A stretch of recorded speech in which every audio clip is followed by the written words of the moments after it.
हरे कृष्णा मेरे प्यारे दोस्तों, कैसे हैं आप सब।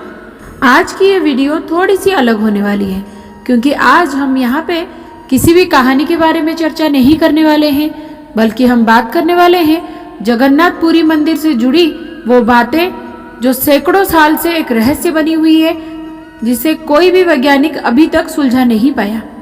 तो देर ना करते हुए चैनल को सब्सक्राइब कर दीजिए और लाइक शेयर कमेंट करना बिल्कुल भी ना भूलिए। जैसे कि हम सब जानते हैं, पुरी की इस मंदिर में भगवान श्री जगन्नाथ, उनके भाई श्री बलभद्र और बहन माता सुभद्रा की मूर्तियां हैं। पर क्या आप जानते हैं, भगवान की ये मूर्तियां किसी धातु की नहीं बल्कि लकड़ी की बनी हुई है। लकड़ी की भगवान की मूर्तियों वाला ये देश का एक अनोखा मंदिर है। जगन्नाथ मंदिर की ऐसी तमाम विशेषताएं हैं, साथ ही मंदिर से जुड़ी ऐसी कई कहानियां हैं जो सदियों से रहस्य बनी हुई है। हिंदू धर्म के हिसाब से 4 धाम बद्रीनाथ, द्वारका, रामेश्वरम और पुरी है। मान्यता है कि भगवान विष्णु जब चारों धाम पे बसे तो सबसे पहले बद्रीनाथ गए और वहां स्नान किया। इसके बाद वो गुजरात के द्वारिका गए और वहां कपड़े बदले। द्वारिका के बाद उड़ीसा की पुरी में उन्होंने भोजन किया और अंत में तमिलनाडु के रामेश्वरम में उन्होंने विश्राम किया। पुरी में भगवान श्री जगन्नाथ का मंदिर है। मंदिर से जुड़ी एक मान्यता ये भी है कि यहाँ भगवान कृष्ण का हृदय आज भी सुरक्षित है और भगवान जगन्नाथ की लकड़ी की मूर्ति के अंदर ही है।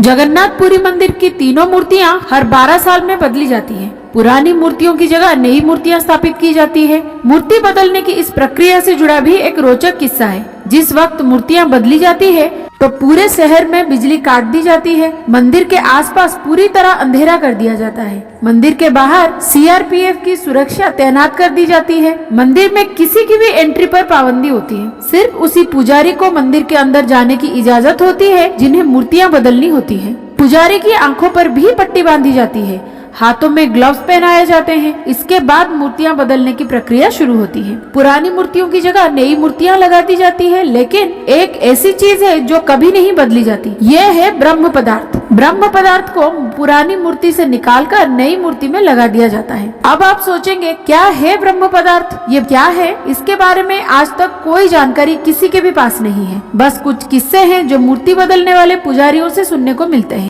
ब्रह्म पदार्थ हर 12 साल में पुरानी मूर्ति से नई मूर्ति में बदल दिया जाता है, लेकिन मूर्ति बदलने वाले पुजारी को भी नहीं पता होता है कि वो है क्या। मान्यता ये है कि इस ब्रह्म पदार्थ को अगर किसी ने देख लिया तो उसकी मौत हो जाती है, या तो वो अपनी मानसिक संतुलन खो बैठता है। कहा यह भी जाता है कि अगर इस पदार्थ को किसी ने देख लिया तो सामने वाले की शरीर के चिथड़े उड़ जाते हैं। इस ब्रह्म पदार्थ को हमेशा श्री कृष्ण से जोड़कर देखा जाता है। मूर्ति बदलने वाले कुछ पुजारियों ने ये बताया कि ब्रह्म पदार्थ पुरानी मूर्ति से निकालकर नई मूर्ति में डालने की प्रक्रिया हाथों से ही किया जाता है। उस वक्त ऐसा लगता है कि हाथ में कुछ उछल रहा है, क्योंकि हाथों में दस्ताने होते हैं, इसीलिए उस पदार्थ के बारे में ज्यादा एहसास किसी को नहीं हो पाता। यानी ब्रह्म पदार्थ के जीवित के होने की कहानियां जरूर है, लेकिन इसकी हकीकत क्या है ये आज तक कोई नहीं जानता। अब आते हैं अगले रहस्य की तरफ। दोस्तों, हम सब जानते हैं कि जगन्नाथपुरी मंदिर समंदर के किनारे पर है। मंदिर में एक सिंह द्वार है। कमाल की बात यह है कि जब तक कोई सिंह द्वार के अंदर कदम नहीं रखेगा तब तक समंदर की लहरों की आवाज उसे सुनाई देती है, लेकिन जैसे ही सिंह द्वार के अंदर कदम जाता है, यानी कि आप मंदिर में प्रवेश हो जाते हैं, तो लहरों की आवाज आपको और बिल्कुल भी सुनाई नहीं देती। इसी तरह सिंह द्वार से निकलते वक्त वापसी में जैसे ही पहला कदम बाहर निकलता है, समंदर की लहरों की आवाज फिर से आने लग जाती है। ये भी कहा जाता है कि सिंह द्वार में कदम रखने से पहले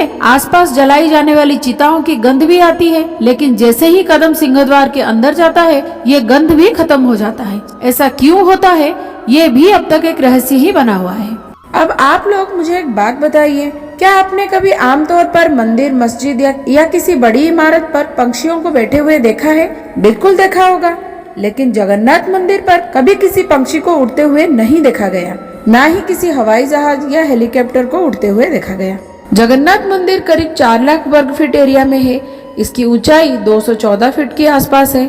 आमतौर पर किसी न किसी वक्त किसी भी इमारत या चीज या इंसान की परछाई जमीन पर दिखाई दे ही जाती है, लेकिन जगन्नाथ मंदिर एक ऐसी मंदिर है जिसकी परछाई कभी भी किसी ने नहीं देखी। इसके अलावा मंदिर के शिखर पर जो झंडा लगा होता है उसे लेकर भी बड़ा रहस्य है।